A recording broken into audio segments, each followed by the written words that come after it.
I stood frozen in the grand foyer of the house I once believed would be my forever home. Light from the crystal chandelier shimmered across the polished marble floor, catching on the edges of designer suitcases, arranged with deliberate neatness, like punctuation placed at the end of a sentence that no longer needed explanation. My fingers trembled as my gaze settled on the luggage.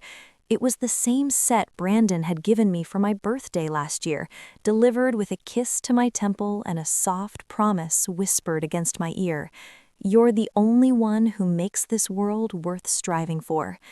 Now those cases stood silent and open, carrying nothing but finality.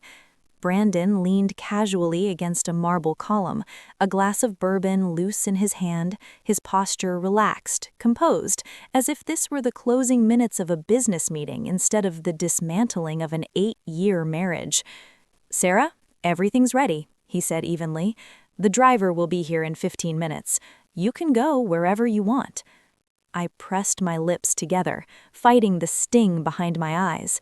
So this was it? 8 years, Brandon? 8 years and you're just sending me away like I was never more than a guest? He shrugged, barely looking at me. "Don't turn this into a tragedy. We both know this marriage served its purpose. You helped me when it mattered, especially when you used your inheritance to get Horizon Grid off the ground." Something fractured inside my chest, but I refused to let it show. "That's easy for you to say," I replied, my voice steady despite the storm beneath it. "You walk away with a tech empire worth hundreds of millions, and I'm the one being shown the door?" Brandon rolled the bourbon in his glass, arrogance flashing briefly in his eyes. "You should be proud. Horizon Grid became a leader in medical data security because of that early support. But now I need someone who fits beside me at global conferences and board meetings. Someone like Vanessa." My fingers curled into a fist at the sound of her name. Vanessa, his 26-year-old assistant who somehow appeared in every photo, always standing just a little too close, smiling a little too confidently. "Vanessa understands the industry," he went on, his tone patronizing, almost instructional. "She's strategic, and she doesn't let emotions interfere with judgment. You were perfect in the beginning, but Horizon Grid isn't a garage project anymore. We're operating on a global level." I glanced around the mansion, at the artwork I selected, the custom furniture I approved, the life assembled brick by brick using the $2.5 million my parents left me after their plane crash. I hadn't hesitated to wire every cent to Brandon. I believed we were building something together. I believed in us. But I had mistaken love for loyalty, and he had only ever needed capital. "I helped build Horizon Grid," I said calmly, my voice calm even as my heart screamed. "But here's what you don't see, Brandon. You think you've won. You think this was a game you played better." He smirked. "Wasn't it?"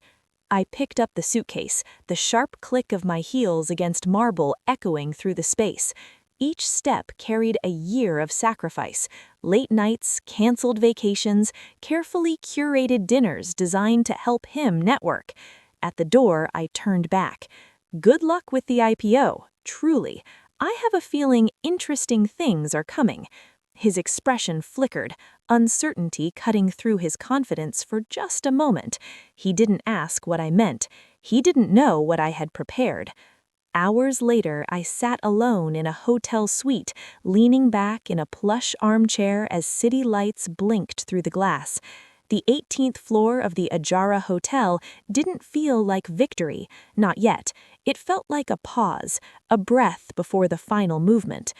I opened my laptop, the screen's blue glow illuminating the quiet room. Each folder held a fragment of truth I had once chosen not to see. I met Brandon when I was 27, fresh from completing my MBA in Boston. He was the keynote speaker at a health tech startup summit where I attended as an invited guest.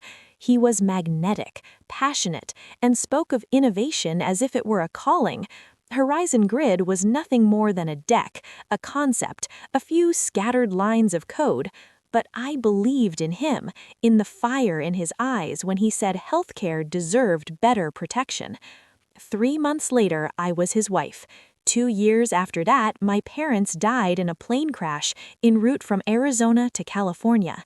They left me everything, nearly $2.5 million, along with shares in the family construction firm. I handed those shares off to be managed externally and invested every dollar into Horizon Grid without hesitation. Brandon didn't even blink. We moved from a rented apartment to a proper office in San Jose.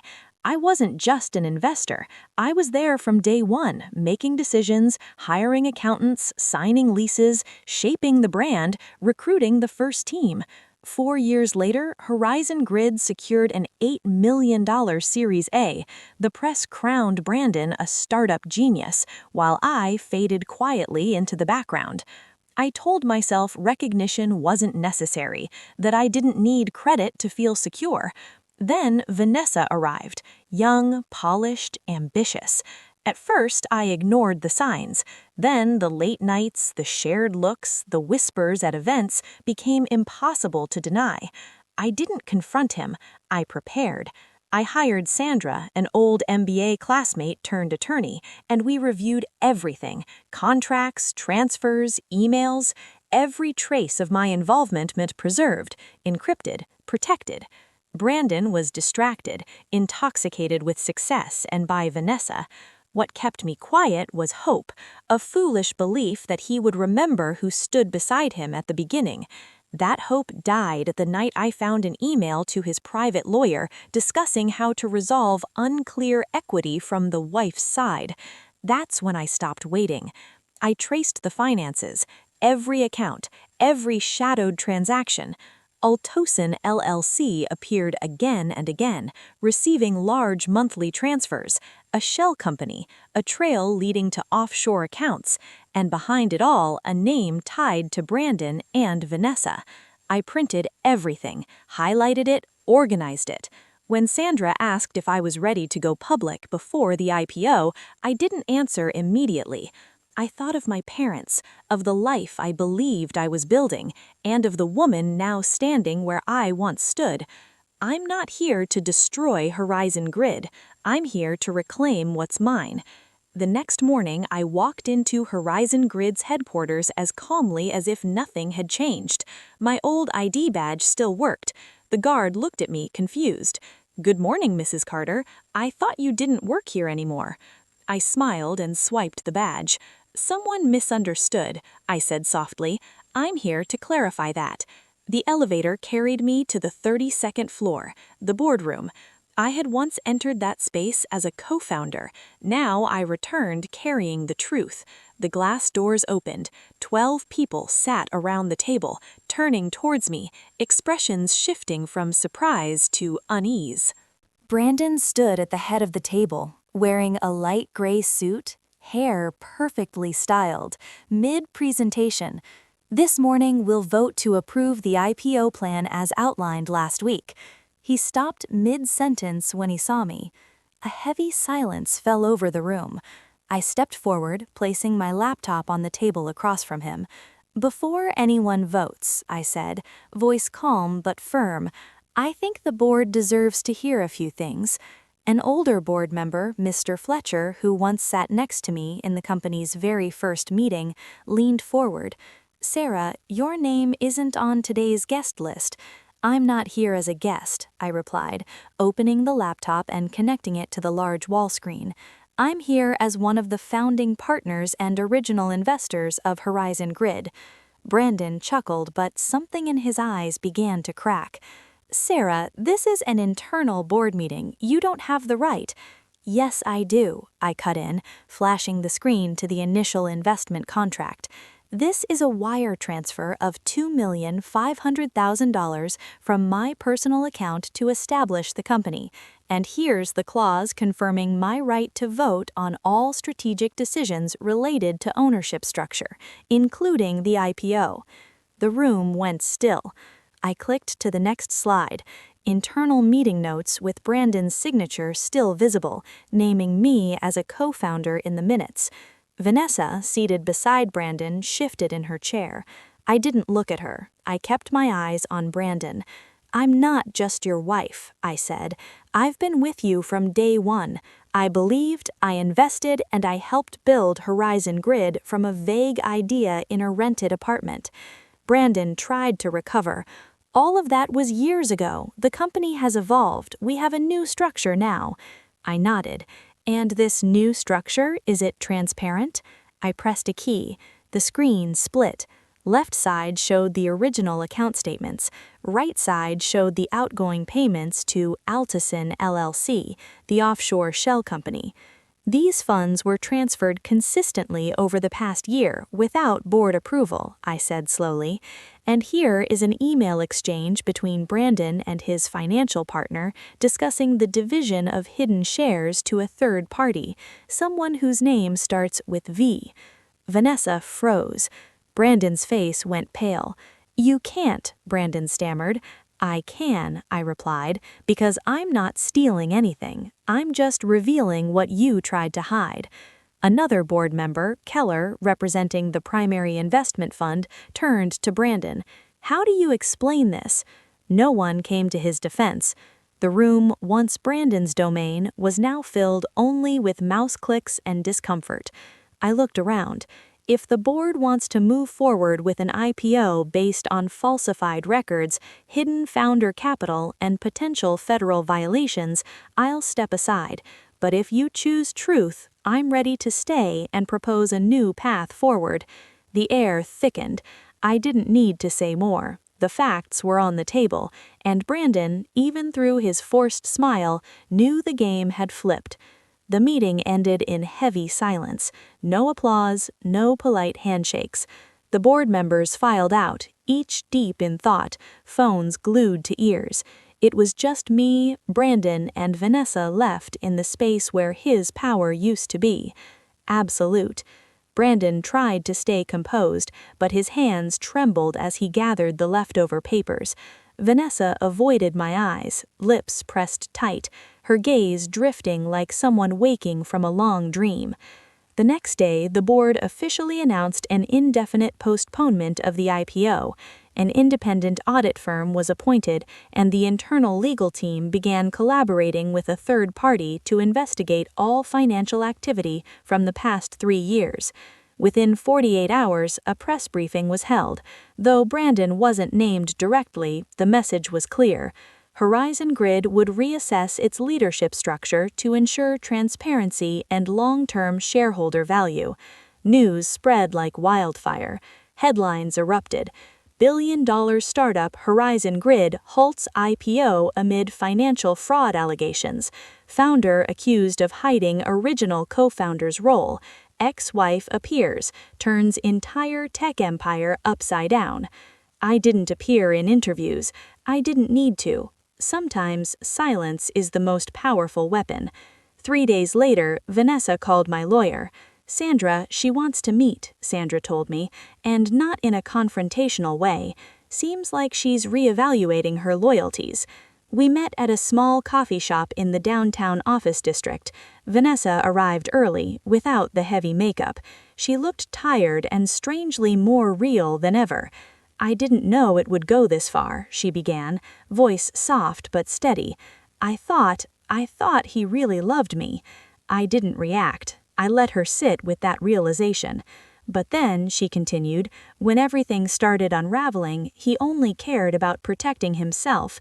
He told me to delete emails, burn hard drives, move memory cards to new phones. That's when I realized I was just another pawn." I nodded as if she'd finally seen the picture I'd known for years. Vanessa pulled out a portable hard drive from her bag. Every call, email, message between me and Brandon, I backed it up. I don't want to be part of his mess anymore. I'll cooperate. Sandra took the drive, sealing it carefully in an evidence envelope. We said nothing else. At that point, explanations were unnecessary. A week later, the investigation expanded, this time with the Securities and Exchange Commission, SEC, officially involved. preliminary findings revealed at least $9,300,000 had been funneled into offshore accounts without proper authorization. Among them were transactions signed by Brandon and accompanied by emails from Vanessa.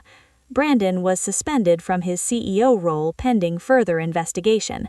The company's legal firm also declined to represent him, distancing themselves from potential litigation. In just 3 weeks, Brandon went from a sought-after tech legend to a name the financial world turned away from. And me? I didn't feel triumphant. I didn't feel vindictive. I just felt free. One morning, I returned to the 28th floor office, the space that served as my temporary workspace. The glass doors were spotless, the desk still perfectly neat, as if no one had ever left. But this time, I was no longer the forgotten ex-wife. I was now recognized by the board as one of the pillars of Horizon Grid. A short handwritten note sat on the desk from Mr. Fletcher. "We've reviewed the entire founding history. Thank you for standing by the truth. A great company needs more than great tech. It needs people with integrity to lead the way." I clenched the note in my hand, eyes drifting toward the building across the street where Brandon once drafted his first pitch decks. I couldn't fix everything he broke, but what we built together, I would protect it the way he should have from the beginning. The final board meeting arrived, held in the familiar, elegant room where sunlight poured through tall glass windows onto the polished walnut table. But today, everything felt different. No more Brandon's arrogance, no more weary glances, only anticipation and change.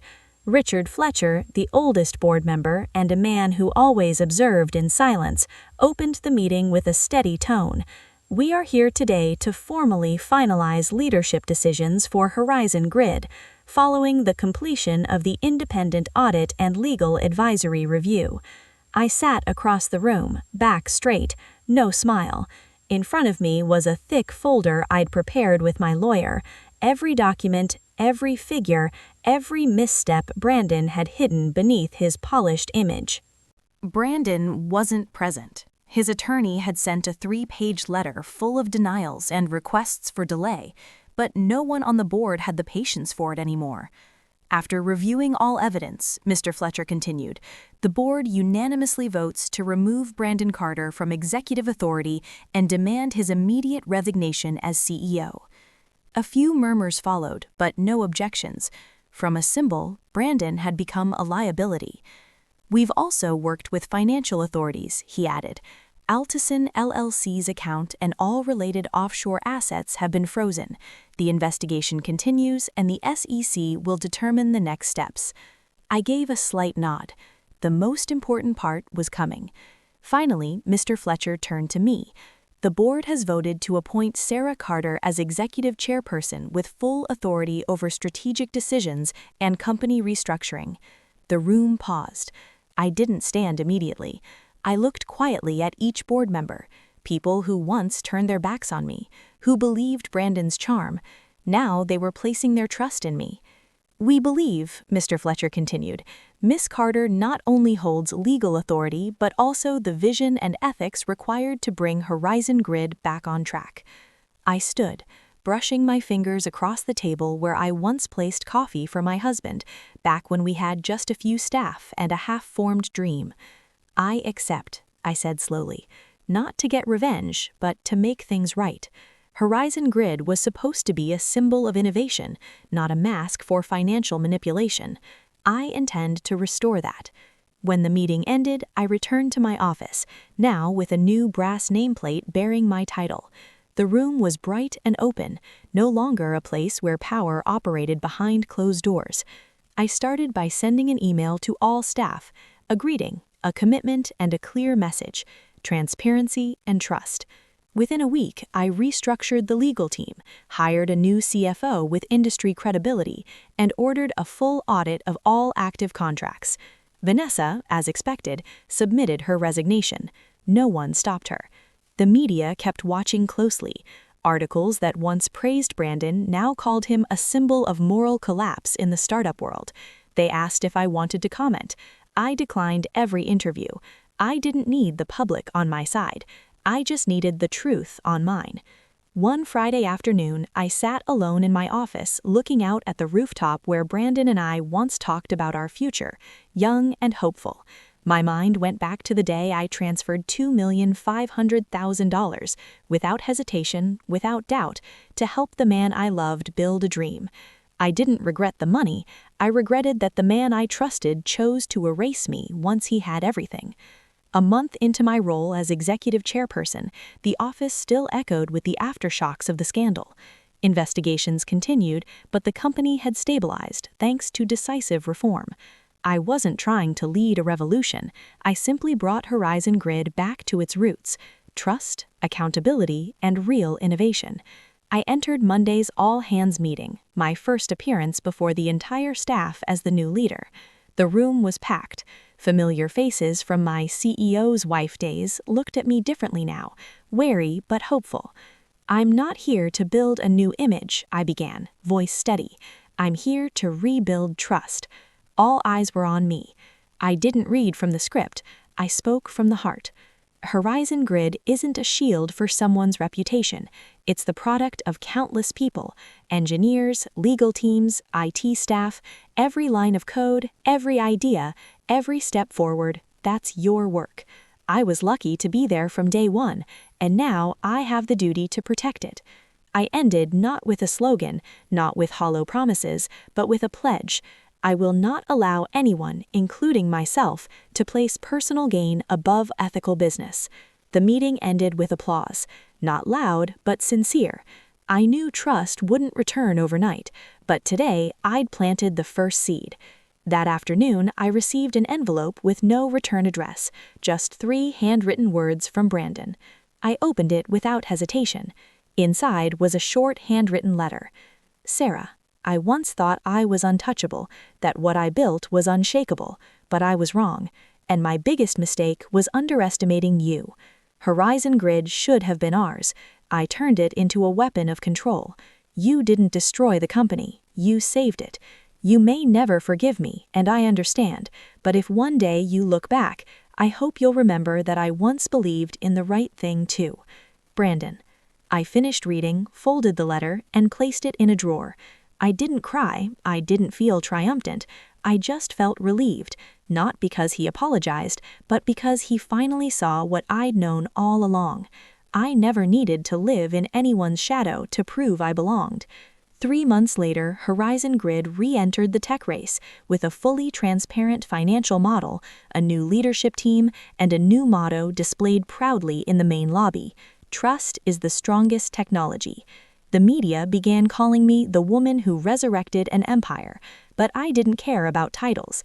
What mattered was that every day I walked into the office, I got to do what I believed in with people who deserved to be there. A reporter once asked during a closed-door briefing, "If you could go back, would you invest in Horizon Grid knowing you'd be betrayed?" I just smiled. Yes, but this time I'd sign my name a little bigger. And then, on a spring afternoon, standing alone on the rooftop of headquarters, the same place Brandon and Vanessa once had their secret meetings, I looked out toward the skyline and told myself, "You underestimated me, Brandon, and that was the most expensive mistake of your life." No applause needed, no revenge required.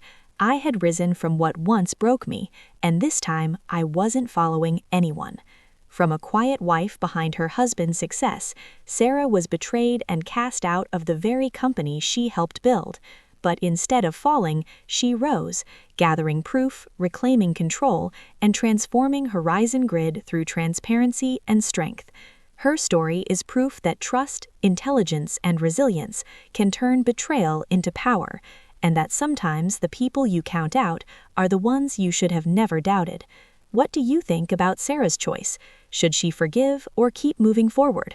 Share your thoughts below, and don't forget to follow the channel for more powerful stories about family, courage, and redemption.